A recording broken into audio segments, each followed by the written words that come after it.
Prescription medication, chances are you've been paying more. The Department of Health and Human Services says prices for more than 1,200 drugs rose much higher than the rate of inflation between 2021 and 2022. While federal lawmakers have taken steps to address this with the Inflation Reduction Act, some lawmakers want to take action in Virginia to rein in the costs.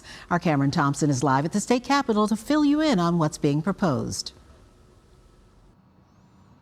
Yeah, and Cheryl, lawmakers are saying this is a consumer protection bill and that high drug prices are making people have to choose between medication and other things like food or utility bills. And they want to follow a model being used now in other states to address the problem. This is an issue that I think whose time has come. Bringing back legislation he introduced last session, State Senator Chap Peterson says prescription drug costs have been spiraling out of control for years. Absolutely one of the most serious issues that we face in our society. To address that, he's proposing the creation of a prescription drug affordability board, similar to ones created recently in at least a half dozen other states.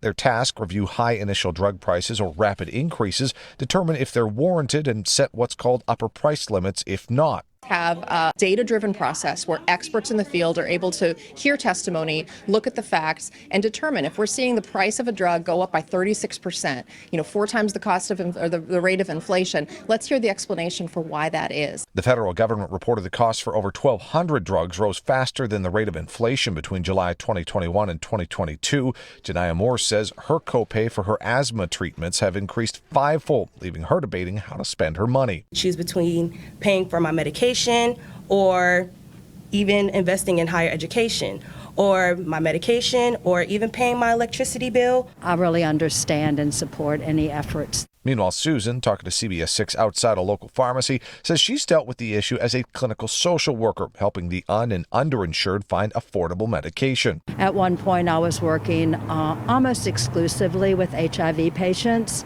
and so you can imagine the challenges there. The legislation also getting support from several groups, including AARP, who say it'll help more than just Virginians' own wallets. It will also save Virginia taxpayers money by reducing expenses on prescription drugs for the Commonwealth and its localities. Now, all lawmakers at this announcement were Democrats, and when asked about the possibility of getting Republican support, which will be needed as they control the House and the governor's mansion, Senator Peterson said we'll see, but says he is hopeful, and he spoke with the governor about this legislation and just did say the governor did not say no to what he's proposing.